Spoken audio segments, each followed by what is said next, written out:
नमस्कार और आप देख रहे हैं न्यूज कैपिटल एक्सप्रेस और मैं हूं आपके साथ आयुषी सिंह। आरोप करते हैं खबरों का। भोपाल से बड़ी खबर। शिक्षा केंद्र पर प्राइवेट स्कूल वेलफेयर संचालित मंच के द्वारा ज्ञापन सौंपा।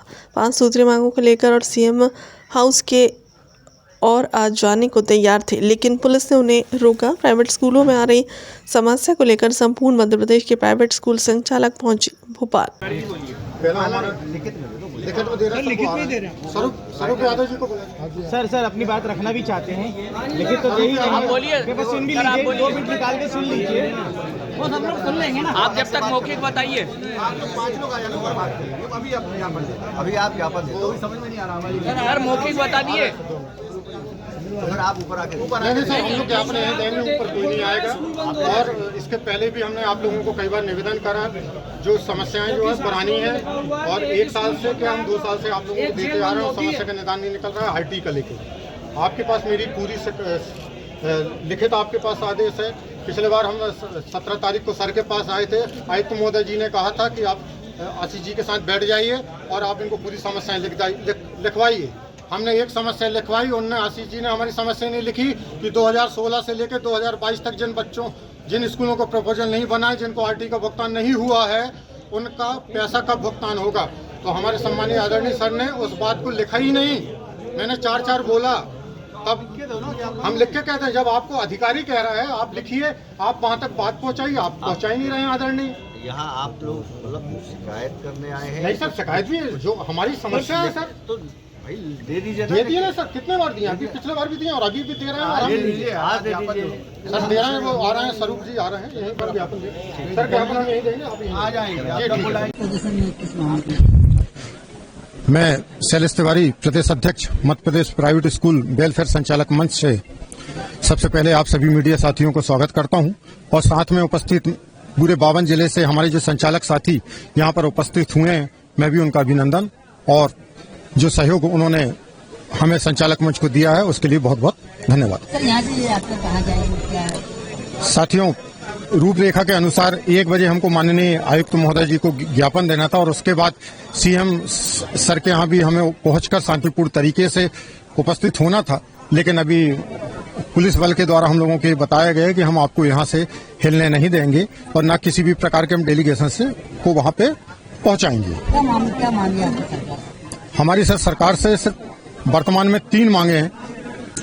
पहली मांगे ये हैं कि जो सरकार ने एकदम से रजिस्टर्ड किरायानामा लागू किया गया है, उसमें उसको वापस लिया जाए और वर्तमान में उसमें शिथिलता प्रदान की जाए, जिससे लोग मान्यता कर सकें। और अगर वो शिथिलता नहीं देते हैं तो मध्य प्रदेश के कोई भी प्राइवेट स्कूल, लगभग 90% स्कूल प्राइवेट स्कूल संचालक तो आवेदन नहीं करेंगे और न किसी भी प्रकार की हम FD सुरक्षा निधि जमा करेंगे। और जो प्रतिवर्ष 4,000 रुपए के हिसाब से 3 वर्ष में वो 12,000 रुपए एक शुल्क के रूप में ले रहे हैं, ये भी नहीं करेंगे, क्योंकि ये तीनों नियम निःशुल्क शिक्षा अधिकार अधिनियम 2009 के तहत कहीं पे भी किसी भी उसमें पहले ये अधिनियम में लागू नहीं था, लेकिन वर्तमान में इस नियम को हमारे प्राइवेट स्कूलों पे थोपा गया है, जो हम सिरे से खारिज करते हैं।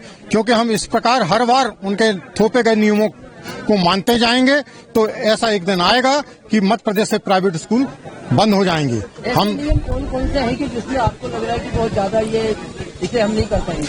जैसे सबसे पहला नियम तो सर रजिस्टर्ड किरायानामा है। जब मध्य प्रदेश का गठन हुआ था 1 नवंबर 1956 को, उसके बाद मध्य प्रदेश में शिक्षा के व्यापक प्रसार के लिए, शिक्षा के महत्व को बढ़ाने के लिए प्राइवेट स्कूलों को खोला गया और उनको उस उद्देश्य से खोला गया कि ये स्कूल मिलकर सहयोग से मध्य प्रदेश की शिक्षा में क्रांति लाएंगे। इसलिए ये संस्था गैर लाभकारी संस्था कहलाती है। सरकार खुद हमको गैर लाभकारी संस्था कहती है, लेकिन हमसे बिजली बिल कमर्शियल लेती है, भवन का टैक्स कमर्शियल लेती है, नल का टैक्स कमर्शियल लेती है। अब राजस्व को बढ़ाने के लिए नोटरीकृत किरायानामा को हटाकर रजिस्टर्ड किरायानामा कर दिया। 40,000 की FD सुरक्षा निधि बढ़ा दी गई, 4,000 रुपए प्रत्येक वर्ष दो। ये क्या है? ये कौन सा अधिनियम में लिखा है? इस बात से हम लोग खंडन करते हैं। और आप अगर चाहें तो मीडिया से आप लोग जुड़े हुए हैं, आप किसी भी प्रदेश में देख लीजिए कि सबसे ज्यादा तानाशाही इस समय मध्य प्रदेश राज्य में चल रही है, बाकी कहीं नहीं चल रही है। और संचालक मंच इसका पुरजोर विरोध करता है। अवैध कब्जे के खिलाफ मंत्री विश्वास सारंग की मुहिम करोंज क्षेत्र में शासकीय भूमि पर अवैध कब्जों के खिलाफ दूसरे दिन भी कार्रवाई जारी। मंत्री सारंग ने शासकीय भूमि पर अवैध अतिक्रमण को तत्काल छोड़ने के दिए निर्देश। मंत्री सारंग नगर निगम अमले के साथ पहुंचे, मौके पर भारी पुलिस बल भी मौजूद।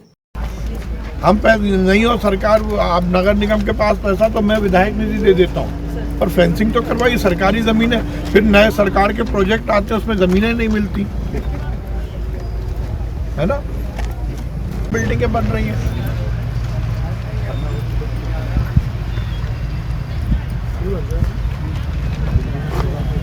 तुड़वाओ अभियान और इन पर कांग्रेस पार्षद दल का मटका फोड़ प्रदर्शन। जबलपुर जिले के नगर निगम में पर्याप्त भ्रष्टाचार, विकास कार्यों की रुकावट और महापौर और झूठी घोषणाओं के विरोध में कांग्रेस पार्षद दल और कार्यकर्ताओं द्वारा शहर की चारों विधानसभा क्षेत्रों में भ्रष्टाचार का मटका फोड़ते हुए विरोध प्रदर्शन दर्ज कराया गया। नेता प्रतिपक्ष अमरीश मिश्रा, उप नेता प्रतिपक्ष शगुफ्ता उस्मानी, गुड्डू नबी और सचेतक अयोध्या तिवारी ने संबंध में जानकारी देते हुए बताया कि नगर निगम में भ्रष्टाचार की स्थिति अब पूरी तरह असहनीय हो चुकी है। निर्माण कार्यों में भांडा फोड़ की कमी के कारण कार्य रुके हुए हैं। महापौर, जो कि शहर के पहले नागरिक हैं, सदन, मीडिया और केवल में झूठी घोषणाएं करती नजर आ रहे हैं। आज कांग्रेस पार्षद दल द्वारा शहर की चारों विधानसभा में हम हर एक मुख्य चौराहे में, जिसमें आज हमने उत्तर मध्य विधानसभा के मालवीय चौक में हमारे मध्य विधानसभा के पूरे सम्मानित पार्षदों के नेतृत्व में कांग्रेस कार्यकर्ताओं के आह्वान पर हमने यहाँ पर मटका फोड़, जो भ्रष्टाचार का मटका नगर निगम में व्याप्त, वर्तमान में भ्रष्टाचार चरम सीमा पार कर चुका है। ऐसा कोई काम नहीं आम जनता का जो बिना कमीशन के ना हो, पैसा दिए ना हो। आज पूरे शहर में निर्माण कार्य बंद पड़े हैं। बार बार नगर निगम की सदन में महापौर अपना वक्तव्य देते हैं, मीडिया के माध्यम से बोलते हैं कि शहर में विकास कार्य की कोई कमी नहीं है, फंड की कमी नहीं है, हम ट्रिपल इंजन की सरकार है। लेकिन आज आप देखिए नगर निगम में पूरी तरह से कंगाल हो चुका है और नगर निगम अपना वसूली पैसे लाने के लिए और अधिकारियों का घर भरने के लिए, सत्ताधारी दल के नेताओं को पैसा देने के लिए आम जनता को टैक्स की दोहरी मार दे रहा है कि वो बार बार घोषणा कर रहा है कि अगर जो समय पर टैक्स नहीं लेगा हम उसको दोगुना टैक्स वसूलना पड़ेगा। ये शासन के लिए नहीं हो रहा है, नगर निगम की नगर सत्ता में बैठे नुमाइंदों को, भारतीय जनता पार्टी के जनप्रतिनिधियों को देने के लिए अधिकारियों द्वारा एक अभियान चलाया जा रहा है। इसके विरोध में आज हमने भ्रष्टाचार का मटका लेकर हर चारों विधानसभाओं में हर एक मुख्य चौराहे पर प्रदर्शन किया और भ्रष्टाचार के मटके को फोड़ा है। अब आने वाले कुछ ही दिनों में नगर निगम के भ्रष्टाचार में के मुख्यालय के सामने हम बड़े स्तर पर प्रदर्शन कर भ्रष्टाचार के मटके को फोड़ेंगे, क्योंकि वर्तमान स्थिति नगर निगम में चाहे पार्षद मत का काम हो, पूरी तरह से शिथिल पड़ा हुआ है। दिखावे के लिए 90 लाख का फंड है वार्डों में, लेकिन आज 30 लाख से ऊपर के फंड स्वीकृत नहीं हुए हैं। 60 लाख के अभी तक फंड बकाया है। कोई काम नगर निगम में आम जनता के हित का नहीं हो रहा है, सिर्फ झूठी घोषणाएं महापौर द्वारा लगातार की जा रही है, सिर्फ भ्रष्टाचार है। आज ठेकेदारों की ये स्थिति है, चाहे वो आउटसोर्स वाले कर्मचारी हो, चाहे वो हमारे निर्माण कार्य वाले ठेकेदार हो, उनको बिना कमीशन दिए उनका भुगतान नहीं हो रहा है। भुगतान देने के लिए भी बोली लग रही है, पहली बार इतिहास में नगर निगम में हो रहा है। इन सब बातों को लेकर हमारा प्रदर्शन लगातार जारी था। आज शहर की चारों विधानसभा के हर एक चौराहे पर 4 जगह हमने शहर के भ्रष्टाचार के मटके को फोड़कर नगर निगम में व्याप्त अनियमितताओं को, नगर सत्ता में व्याप्त भ्रष्टाचार को, महापौर की झूठी घोषणाओं के विरोध में आज हमने प्रदर्शन किया है। ये फरमान वापस नहीं लिया जाता दोगुना टैक्स का, फिर उसके बाद आपको अगला करेंगे। हम लोग लगातार प्रदर्शन करेंगे जब तक इस फरमान को वापस नहीं लिया जाता है, जब तक नगर निगम में भ्रष्टाचार बंद नहीं होता है, जब तक निर्माण कार्यों को शुरू नहीं किया जाता है। हमारे वार्डों के विकास कार्य बनने, चाहे वो कांग्रेस के पार्षद हो, चाहे भारतीय जनता पार्टी के पार्षद हो या अन्य दलों के पार्षद हो, सभी की आज पीड़ा है कि पूरी तरह से वार्डों में निर्माण कार्य बंद है। डोर टू डोर की स्थिति आज तक 4-5 माह 6 माह हो रहा है। डोर टू डोर में आज भी घरों में कचरा लोगों के दिन 3-3 4-4 दिन सड़ता रहता है, कोई आता नहीं है और महापौर सिर्फ और सिर्फ झूठी घोषणाएं कर रहे हैं। इसके विरोध में आज हमारा प्रदर्शन था। पुलिस थाने में मंदिर हटाए जाने को लेकर दायर याचिका हाईकोर्ट ने की खारिज। हाईकोर्ट की टिप्पणी, जब मामले में पहले ही निर्णय आ चुका तो फिर क्यों लगाई गई याचिका। 2009 में हाईकोर्ट सरकारी और सार्वजनिक स्थानों पर मंदिर निर्माण पर लगा चुके हैं रोक। मामले में सुप्रीम कोर्ट का भी स्पष्ट निर्देश, सार्वजनिक स्थानों पर स्थान में नहीं बनाए जा सकते धार्मिक स्ट्रक्चर। कोर्ट के आदेश के पालन करना सरकारी मशीनरी की जिम्मेदारी। जी, थानों में जो मंदिर प्रेमाइस और सरकारी प्रेमाइसेस जो मंदिर बने हैं उसको लेकर एक याचिका लगी थी, उसको खारिज कर दिया गया है। क्या कुछ कहा है उस मामले में कोर्ट ने? ये याचिका मुख्य रूप से उनने ये मध्य प्रदेश में जितने पुलिस थाने हैं, पुलिस थानों में जो धार्मिक मंदिर बने हुए हैं उनको खिलाफ लेकर दायर की गई थी कि ये सुप्रीम कोर्ट के और मध्य प्रदेश हाई कोर्ट के न्याय दृष्टांत के खिलाफ है, जिसमें न्यायालय ने निर्धारित किया है कि पब्लिक प्रॉपर्टी पे धार्मिक स्थल नहीं बनने चाहिए। इसलिए इन पे थानों में जो मंदिर निर्माण हो रहे हैं उनमें रोक लगाई जाए और जो पहले से बने हुए उनको हटाने का आदेश किया जाए। तो आज उसकी सुनवाई हुई, तो सुनवाई के दौरान माननीय न्यायालय ने इसमें ये अपना मत दिया। जब 2009 में मध्य प्रदेश हाई कोर्ट ने ऑलरेडी एक फैसला दिया जा चुका है और जिसमें ये कहा गया है कि प्राइवेट गवर्नमेंट प्रॉपर्टी पे कोई भी धार्मिक स्थल का निर्माण नहीं होना चाहिए, तो ये पुलिस थाना या जो दूसरे स्थान ये भी पब्लिक प्रॉपर्टी गवर्नमेंट प्रॉपर्टी ही है, तो उसी पॉइंट पे दूसरी पिटीशन कैसे लग सकती है? पिटीशन मेंटेनेबल नहीं है। और न्यायालय के ध्यान में यह भी महत्वपूर्ण बिंदु आया कि जो 2009 की याचिका थी, जिसमें वर्तमान याचिकाकर्ता ओपी यादव के वकील सतीश वर्मा थे, उसमें वो पिटीशनर थे और यहाँ ये 22 वर्ष करके यहाँ पिटीशनर दूसरा बना के और ये वकील बन के आ गए। इस तथ्य को ध्यान में रखते हुए कोर्ट ने याचिका खारिज कर दी कि अब याचिका मेंटेनेबल नहीं है। पिटीशनर चाहे तो विधि अनुसार जो उनको रेमेडी अवेलेबल है उसको लेने के लिए वो स्वतंत्र है। तो क्या इसमें फिर इस तरह से हाई कोर्ट का और सुप्रीम कोर्ट की गाइडलाइन पहले से है कि प्रीमाइसेस में सरकारी थानों में नहीं बनना चाहिए? तो कंटेंट देखिए, सरकारी थानों के लिए नहीं कहा गया है। अब वो एक्चुअल में वो फैसले जो है व्याख्या का विषय है। कोर्ट ने बोला है कि पब्लिक प्रॉपर्टी पे obstruction on road, government park, उसमें पर्टिकुलर पुलिस थाना शब्द यूज नहीं हुआ है। हाँ, बट पुलिस थाना भी पब्लिक प्रॉपर्टी है, वो उसकी अब व्याख्या की जाएगी, तो वो उसके लिए संबंध स्वतंत्र है। तो ये माना जाए कि कंटेम्प्ट तो हो रहा है कोर्ट का नहीं। देखिए, टेक्निकल कंटेम्प्ट के लिए भाई आपको एस्टेब्लिश करना पड़ेगा। कंटेम्प्ट के लिए वो है, वो जो आएगा एग्री पर्सन आएगा और होगा, तो कंटेम्प्ट वो न्यायालय का विवेकाधिकार है। कंटेम्प्ट किसी व्यक्ति विशेष का नहीं होता, न्यायालय का होता है। तो न्यायालय देखेगी कि न्यायालय का कंटेम्प्ट है कि नहीं। जी, तो आपकी ओर से भी इसमें कहा गया था, तो अब वो कैसे होगा? क्योंकि उनका तो जो सवाल है वो फैक्ट है बिल्कुल कि इस तरह सरकारी प्रीमाइसेस में मंदिर नहीं बनना चाहिए, उन पे क्या होगा? कोई स्टेटस वैसे ही रहेगा? नहीं, देखिए, वो तो अब न्यायालय में जो आदेश हैं, न्यायालय के आदेश के बाद क्या होना चाहिए क्या नहीं होना चाहिए, जो सक्षम एडवोकेट हैं वो अपने कानूनी ज्ञान के हिसाब से वो कार्रवाई कर सकते हैं, जो रेमेडी जिनके पास जो सक्षम होगी। क्योंकि हमारी ओर से हम तो हाई कोर्ट बार एसोसिएशन की तरफ से इंटरव्यू किया थी इस पिटीशन में और ये कहा था कि यही मौन आधार लिया था कि पिटीशन मेंटेनेबल नहीं है। इंटरवेंशन एप्लीकेशन में भी यही आधार लिया गया था और दूसरा ये कहा गया था कि चूंकि बार इसमें इसलिए रिप्रेजेंट कर रही है कि इस तरह की याचिकाओं लगने पर और आदेश होने पर समाज का जो है वातावरण प्रदूषित हो सकता है और शांति भंग हो सकती है। ये मेन बार की ओर से कहा गया था इंटरवेंशन एप्लीकेशन। भाजपा नेता के वेयर हाउस में रखा लाखों रुपए का सरकारी चना गायब हो गया है। पुलिस ने भाजपा नेता और शाखा प्रबंधक के खिलाफ एफआईआर दर्ज की है। महिदपुर के समीप स्थित एक कांग्रेस नेता ने वेयर हाउस से हजारों क्विंटल गेहूं गायब होने का मामला अभी ठंडा भी नहीं हो पाया है कि भाजपा नेता के वेयर हाउस को भी लाखों रुपए का सरकारी चना गायब हो जाने का मामला सामने आया है। दरअसल भाजपा नेता गजेंद्र सिंह उमट का मालीखेड़ा में वेयर हाउस है, जिसमें सरकारी खरीदी से खरीदा गया 1090 क्विंटल चना रखा गया है। शिकायत मिलने पर जांच की गई है तो पूरा चना गायब मिला, जिसकी कीमत 52 लाख रुपए से ज्यादा बताई जा रही है। ये चना 18-19 का भंडारण था। चना 2018-19 का भंडारण था। उसमें हमने जांच करवाई थी। जांच के दौरान पाया गया कि उसमें चना गायब है और टीम मेरे द्वारा बना के 6 तारीख को दिनांक 6/1/2024 को भेजी गई थी। तो गोदाम में पूरा चना गायब मिला, 2050 बोरी गायब मिली और 1090 कुंटल 14 किलो, उस 52,76,278 रुपये उमट वेयर हाउस के संचालक के खिलाफ करवाई गई है और हमारे निलंबित ब्रांच मैनेजर उसके खिलाफ करवाई, दोनों के खिलाफ करवाई गई है। प्रदेश का सबसे बड़ा फ्लाईओवर ब्रिज के ऊपरी परत में क्रैक आने का मामला 800 करोड़ की लागत से बनाया जा रहा है। फ्लाईओवर ब्रिज मदन मोहन से दमोह नाका तक बन रहा ब्रिज प्रदेश की सबसे ऊंची बड़े फ्लाईओवर ब्रिज का भोपाल से आए अधिकारी ने किया निरीक्षण।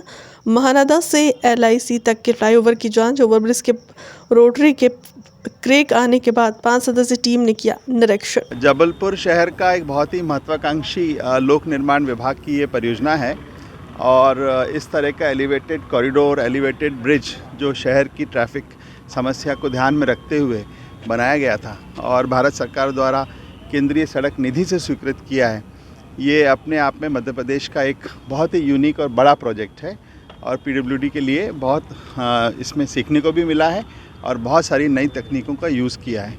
मुझे खुशी है कि ये ब्रिज आज इतने वर्षों बाद अपनी पूर्णता पर आ रहा है और शीघ्र ही इसका लोकार्पण होगा।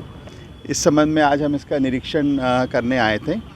तो मुख्य रूप से बाकी काम तो बहुत तेज़ गति से चल रहा है और जो इसका पार्ट 2 सैंक्शन हुआ था दमोह नाका वाला और आधार ताल वाला, वो भी बहुत शीघ्र पूरा होगा। जहाँ तक इस रोटरी के फ़ोटोग्राफ्स की बात है, वो एक तकनीकी मामला है। स्ट्रक्चरल यानी कि ब्रिज की सुरक्षा, ब्रिज की मजबूती, ब्रिज की डिज़ाइन के संबंध में कोई प्रश्न चिन्ह नहीं है, लेकिन जो आम तौर पे आंख से देखने में लगता है कि इतना महत्वाकांक्षी 600-700 करोड़ का प्रोजेक्ट है, तो उसका उतना ही सुंदर सौंदर्यीकरण, शहर की शान है ये, तो उतने अच्छे लुक, उतना इसका एक ब्यूटिफिकेशन भी होना चाहिए।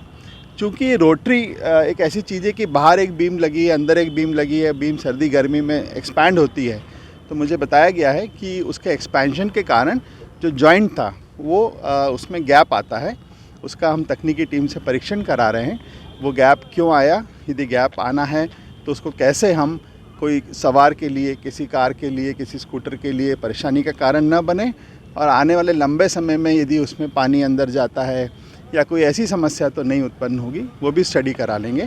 परंतु ये मैं बताना चाह रहा हूँ कि कोई स्ट्रक्चरल या डिज़ाइन का इशू नहीं है, परंतु जो रोटरी बनने के बाद विजुअल या राइडिंग क्वालिटी या सरफेस, जैसा कहा गया कि थोड़ा सा क्रैक हमें नज़र आ रहा है, आपने भी देखा होगा, उसमें हम सीलेंट लगाकर या ऊपर उसको कैसे कोट लगाकर, थर्मोप्लास्टिक पेंट लगाकर और बेहतर बना सकें, ताकि शहर का एक मजबूत ब्रिज न सिर्फ मजबूत रहे बल्कि सुंदर भी रहे। सर कितने सेंटीमीटर तक ये होना चाहिए, क्रैक्स जो बन रहे हैं, तो बढ़ेगा, कम होगा या क्या रहेगा, इसका कुछ तो सोल्यूशन इसका निकलेगा सर? देखिए, हम लोग भी जितने एलिवेटेड कॉरिडोर्स पे जाते हैं, सब जगह आपने देखा होगा दो जो स्लैब रहते हैं, उन स्लैब के बीच में एक्सपेंशन जॉइंट छोड़ा जाता है। वो एक्सपेंशन जॉइंट 10 mm का भी हो सकता है, 20, 30 और 40 mm तक जाता है, यानी 2 इंच से लेकर 3-4 इंच तक होता है। रेल की पटरियाँ भी आपने देखी होंगी, तो 2 पटरी के बीच में गैप छोड़ते हैं, क्योंकि गर्मी और सर्दी के बीच में अपने यहाँ 30-40 डिग्री का फ़र्क हो जाता है। तो लोहा है वो तो फैलता है और छोटा होता है, तो वो गैप छोड़ना ज़रूरी होता है। उस गैप को नीचे तो मजबूती से स्टील सीमेंट ने बांधा हुआ है, परंतु ऊपर जो गैप दिखता है उसको हम डामर से या सीलेंट से बंद करते हैं। तो राइडिंग परेशानी तो नहीं जाएगी इस चीज़ से? अब हमारी तकनीकी टीम ये सुनिश्चित करेगी कि राइडिंग परेशानी नहीं जाएगी। हमारे इंजीनियर्स इस काम में हैं, यहाँ पे एजेंसी के भी लोग हैं, कंसल्टेंट्स हैं, और हम इसको और सुंदर और बेहतर बना देंगे। और इसमें ये क्रैक जो आया है उसको कैसे हम करेक्ट करके कैसे उस क्रैक को स्थायी रूप से बेहतर बनाएं। जहाँ तक इस रोड पे जो छोटे छोटे एग्रीगेट यानी कि पत्थर दिख रहे हैं, ये जो लोग बाहर भी गए हैं, बड़ी रोड्स पे गए हैं, वो देखते हैं कि जहाँ टर्न होता है तो टर्न होने में गाड़ी स्किड होती है कई बार, तो बहुत चिकना सरफेस नहीं बन सकता, उसको रफनेस देने के लिए ये पत्थर छोटे छोटे हाथ से लगाए गए हैं। और मुझे बताया गया है कि लगभग 6 महीने से 1 साल के अंदर जब ये ब्रिज पूरा उपयोग में आ जाएगा तो ये पत्थर सब सेटल हो जाते हैं। तो ये स्टार्टिंग का इशू है, फिर जब सेटल हो जाएगा तो वाहनों को ग्रिप देने के लिए, क्योंकि रोटरी इतनी बड़ी और चौड़ी है, हो सकता है इस रोटरी पे कोई 50-60 की स्पीड से निकल जाए तो वो स्किड ना हो, इसलिए ग्रिप के लिए पत्थर लगाए गए हैं। परंतु फिर भी यदि कोई पत्थर असुविधा का कारण बन रहा है, यदि कोई ऊंचा नीचा है, तो उसको भी ठीक करा लिया जाएगा। सर कब तक इसको स्टार्ट कर दिया जाएगा?